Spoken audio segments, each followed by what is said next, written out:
Yo guys, what's going on? This is Yorkie Man here and welcome back to another episode of this Football Manager 2020 save here with FC Twente. Today it's the start of a fresh season. It's the start of Season 4. A hell of a lot has gone on. There's a lot of transfers to talk about. There's a big sale to go through. And we also play against Utrecht. So instead of just wasting time doing all this jazz, let's get into the business we've done. So it's a sad day for the club, guys. Unfortunately, we've let go of Ignacio.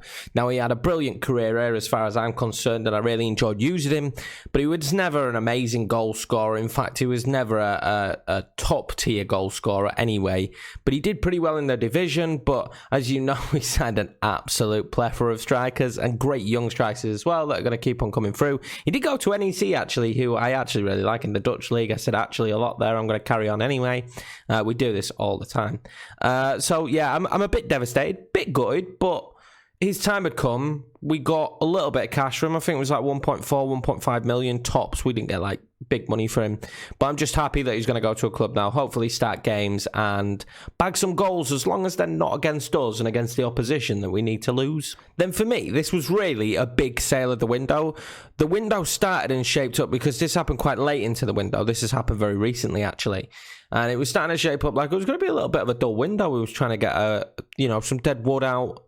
But nothing big seemed like it was going to happen. But Manuel Ugarte, I just couldn't stop Porto. 24 million. We didn't pay a penny for him. He came in on a free. He was probably better than Busquets, in my opinion, as Regista. He was probably better than him in that position. So it really was a shame to lose him because he had a brilliant breakout season where he just looked fantastic. But we have lost him. But for 24 million, which this club is not likely to see anytime soon, or especially in real life, we'll have never really seen, I don't imagine, 24 million. So I'm extremely happy with the deal. 24 million is fantastic. We've reloaned Oriol Busquets again. So we did have a player to take his place anyway. We had a player to play his position. Now I'm looking and I search for players that are exactly the same as him because he was amazing. I want another one of him. So we're looking now for another player to take his place. I haven't signed anyone yet for that. You're going to see who we sign in a minute. But the first big sale of the series, 24 million, Manuel Ugarte. Right, guys, so first transfer incoming, Jean-Claude Ntenda. Free transfer from Juve. He looks pretty decent. We needed another left-back. He's extremely quick. He's decent at crossing, decent at dribbling. He's not a fantastic marker or tackler, but I do prefer them to go forward, so I'm quite happy with him. He's very short, though, which is a little bit of an issue, but I think he's a really good pickup, and he's 19-year-old, so if he keeps on improving with that determination, who knows? This guy could be a real player for us. Next up, and we'll quickly brush over this one, is Ferrara. I think I showed you this guy already at the end of the season. The Brazilian, that was a free transfer, and I just can't stop signing free transfers because there's so many great free transfers in this game. He's already valued at £10 million. I do have a slight inkling that he won't hang around for long. He may be another Ugarte, and we only say, like, get a season out of him. But if this guy gets anywhere near 24 million, and to be honest with you, I'd probably expect more, maybe 30 million at least. We just make massive profit for the club again. And he is extremely talented, and we need this kind of player now that we're entering Champions League football. We'll maybe entering Champions League football. We'll find out. Next up is the man, the machine, our right back, our starting right back for several seasons already, and now officially an FC Twente player, Ethan Laird. And I am so happy to see this man at the club. He's a superb player. He's fantastic. He's really a driving force. When he's on the pitch, we play a million times better, and I'm extremely happy to have him. But keeping on the theme of great English players, another great English player we signed on a free again. There's a theme. I like to make money on free transfers. It's fantastic. And in the Dutch league, it seems really easy to get them. Trevor Chalobah has signed. Chelsea released him. He could play DM or centre-back for me, to be honest with you. Could play both positions fairly comfortably. And he's a physical monster. He is a beast, and he can also play deep line playmaker, Segundo Volante. Maybe he can play Regista. He's not the passer that Busquets or Ugarte is, but he's extremely physical, so he's going to be way more physical of a central midfielder or a centre-back, depending which position we decide to play him in. But, I mean, just look at him. He's superb. He's another great player and another example of a player that may not be around at the club for a long time. I hope he is. but he's going to be fantastic for us. Right, guys, so that's the transfers so far. We brought in 26.5 million and spent 275k. I knew it was going to be one of those seasons because we didn't really need to sign anyone if we're being realistic, and the fact that I've still signed several players and I'm bringing in more players now just goes to show. But that conveyor belt is going to keep going. We're going to keep making big money on these young players. What we've got to remember as well is there's some players that have been around the club now that are young for a long time that are going to start being highly touted, and we've already had quite a few bids this season for Anders, the centre-back that I signed, the Danish lad. So I'm trying to keep an open mind with great young talent that is out there for cheap, because some of the players we've got quite simply won't be around the club for forever, basically, because big teams are going to come in for them and we won't be able to fight them off. Like Manuel Ugarte was getting upset, and it just seemed like a waste of time when we could sign another young player that's good enough for this division and make great money and boost the club's finances, which obviously we were struggling with. But we're not anymore. We're kind of on our way to being a rich club. Now, I've got to be honest, some of this transfer budget is earmarked to go out and sign some players, and that will change, but the overall balance of being 31 million is the best since I've been here. And to be honest with you, I only have my sights set on 2 more players, and there are still potential players to go out. Now, we did get lucky to pick the Champions League players, the registration, and I thought I had to leave out some players. I didn't have a choice. We've got a massive squad. It's going to get bigger, so I had to leave out a couple of players, but to my surprise, nobody got upset. Like, everybody was like, yeah, cool, Yorkie, not a problem. I got you, I understand. Now, I'm wondering if that's because they're so young and not really signed as players that are like, you're going to play now, you're the best player in the club, that we got away with it. But we got away with it. That's the first time that's ever happened for me. Sometimes I've left out a player that's not played for the team for the entire season before and has like rotation status and still whinges at me, but nobody's batted an eyelid. As for the Champions League, it's a best place playoff against Krasnodar. I have no idea how this is going to go. Their team is okay. It's not terrible. Valena, Wanderson I know about. There's some decent players there. So it's not going to be easy. I don't think it's going to be a walkover, and I'm pretty sure there's another round after this. I'm not sure if I'm going to bring these games or not because they come straight after the Utrecht match, but we'll see. If it's going to be like a nail-biter, maybe for the second leg, we'll bring the second leg. I've not worked in really a double live com before. We've done it once, and I mean, I don't know about you guys, but the episode felt extremely long, so I'm not sure that that's the right thing to do. But there's probably going to, if we're going to have European football, there's going to have to be some double headers at some point. So I'll just have to cut the highlights down a little bit more, or you'll just have a double whammy in a longer episode. But I think for this early stage, maybe we won't do them as live comms, or we do a double live com in this episode, which now I'm contemplating. I'm just going to go and think while we pick the team. Right, guys, so this is going to be the squad for the first game of the season, and I noticed as I was picking the squad that there's actually going to be a few competition for places this year.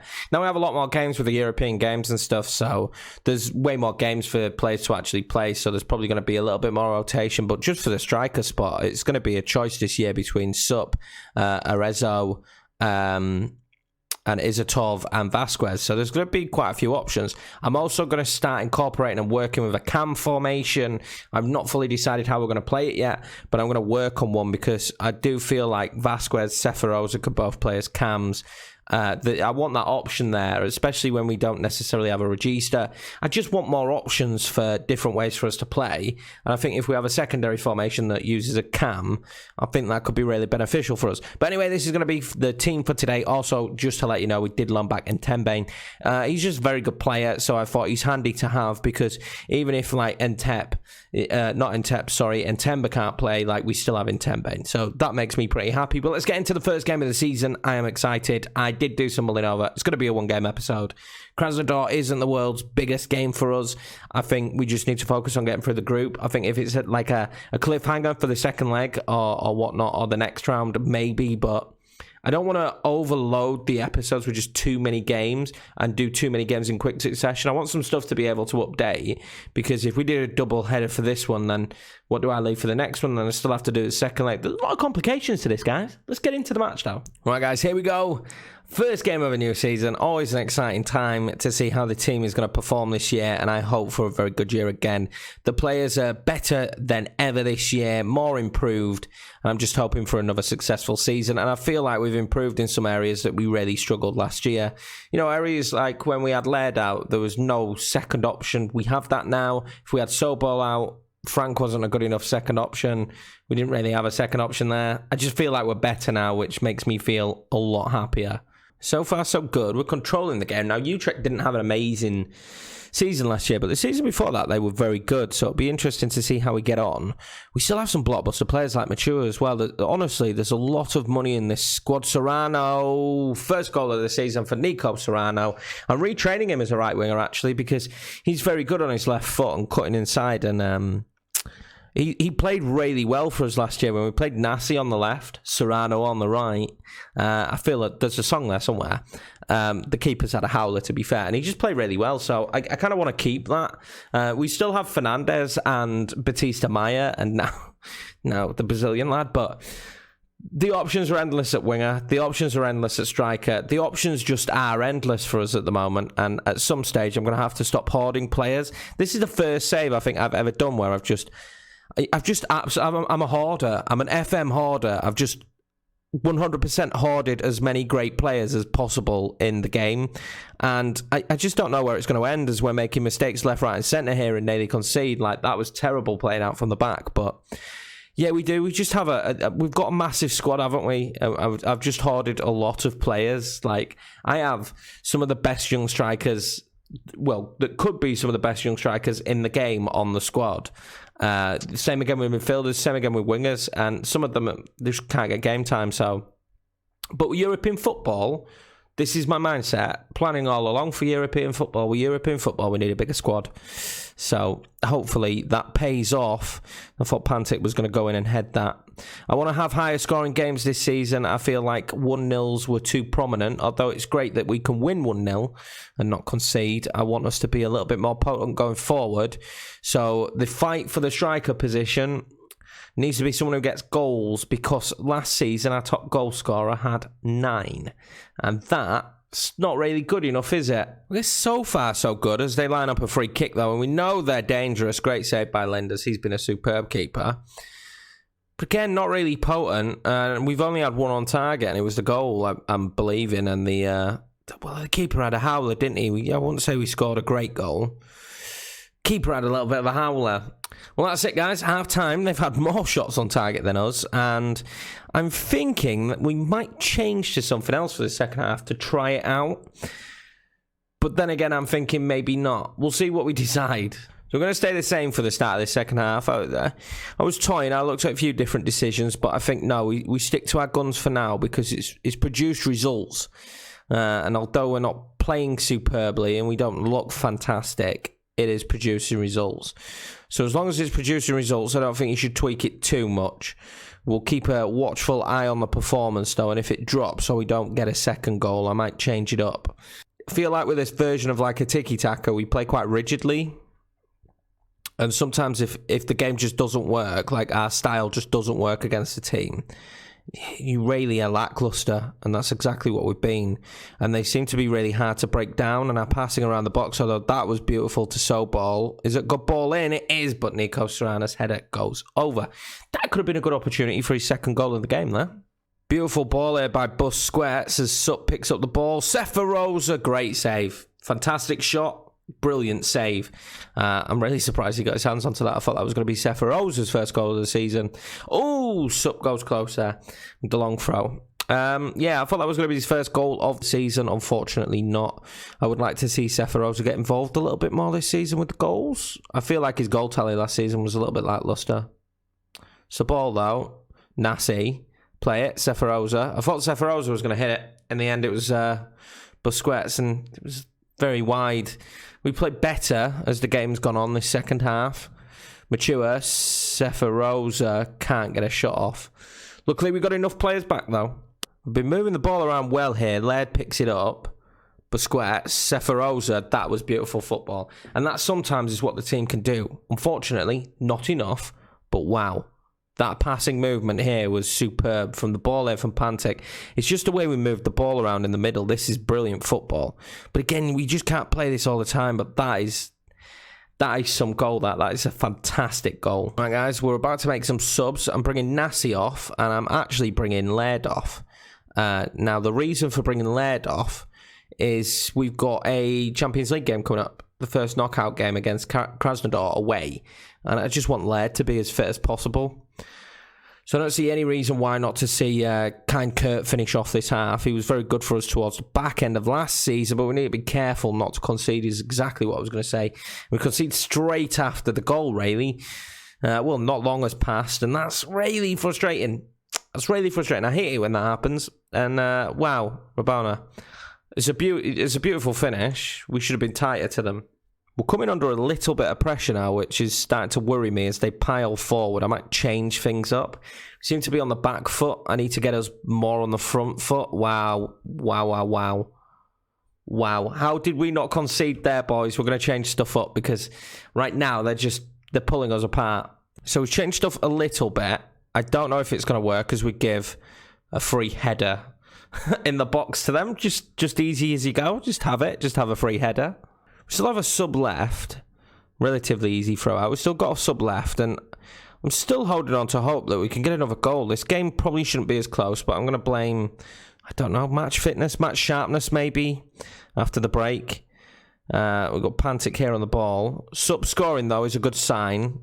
Serrano. Great footwork. Serrano. Ferrara's first chance there. Ferrara's first chances to come on the pitch, but Serrano has it straight back. Apparently not, though. Ferrara picks it up. We do have an extremely talented team now. It's honestly, it's a blessing loading up this save just because of how many just great players we've got, especially young talent as Serrano nods that over the bar. We do have another sub. I think I'm going to make it. Got some very tired legs out there, but we're going to bring on Supreet Singh for his first appearance of the season. Had a very good year for us last year, actually, in that Mazzala role. He was very impressive. Actually kept Seferoza out of the side for a long time, and I'm a huge fan of Seferoza, one of my favourite players in the team. But Supreet Singh did brilliantly. He was wanted quite a bit in the summer, but we managed to keep hold of him. Ferrara here pulls it back. It's not good enough, though. Well, Kind Kurt gave Serrano a ball to chase there, but it wasn't really anything to write home about. And they've got the ball back here now, and they're applying some pressure, and I don't like it. I don't like the pressure being applied, and they're going to end up with a corner. And we know what teams can do with late corners. So Step Up takes the corner, and there we go. I said it. Nail on the head. I said we know what they can do with late corners. Singh apparently misjudged the flight of the ball, and we're going to come away with a draw here, really, and it's a poor one. I don't know what the man on the post is doing there. And this is a horrendous draw by the looks of it. Unless there's... Oh, Sup is in. Can he score it, though? It would have been a huge goal. Would have been a huge goal, but he couldn't. He just needs to put it in the back of the net there. Are we going to get one last chance? Sup. Serrano. Busquets. Pantic. Oh, it's well saved. It's well saved. And we've been the creators of our own downfall, to be honest with you, in this match. A lot of chances we've squandered, as per usual. The old FC Twente shining through there. And this will be it. And it'll be a 2-2 draw at home against Utrecht. And I've got to be honest with you, that doesn't feel good enough. Utrecht aren't a terrible side by any stretch of the imagination. We actually gave them way better chances than we had. It just doesn't feel like a good enough performance. We're going to keep working on the formation and nailing it down, but I did feel like we fell apart a little bit the second half and still had great chances and didn't take them. Frustrating. I'm actually going to tell the team I'm not happy with them. As you can imagine, opening day victory should have been what we were seeing. It's a really poor result when you think about it. I'd love to go back, actually, and look at the individual players and see who had bad performances. Now, I know Nassi came off. He had a pretty poor performance. Apart from that, no one really seemed massively at blame. Nobody had, like, a terrible performance. It was just one of those games, and you kind of knew I knew with that corner late on, it's probably going to be trouble. We're not the tallest of squads. We do struggle with corners, and again, we've been undone. Conceding 2 sloppy goals. Anyway, guys, that's going to be it for today's episode. I hope you enjoyed it. A little bit disappointed with the result, but This is the thing, we've got to find our form. We start off with a ridiculously difficult start because Heerenveen's no slouch either. Utrecht, sandwiching between two Krasnodar games that are mega important, and then Nat Breda maybe a little bit of a reprieve, but then Feyenoord and AZ as well straight after, so it's a really rough start for us. It's not an easy start whatsoever. But anyway, guys, thanks a lot for watching. I hope you enjoyed it. Make sure to like, comment, and subscribe, and I will see you for the next one. As I pointed out in the Bolton series, there is a new schedule. Bolton will always be on Wednesdays. This will be... I believe Monday, Friday, and Sunday. Sometimes it'll be double Bolton. Sometimes it'll be free Twente. It depends. We're going to more of a structured schedule so that I don't keep missing days. I don't keep having times where I've got loads of stuff recorded and then times where I don't have stuff recorded. Anyway, guys, stay safe. I hope you're all well, and I'll see you in the next one. Hopefully some better performances. It's just a shame, really. Poor result opening day. We usually win them, but oh well.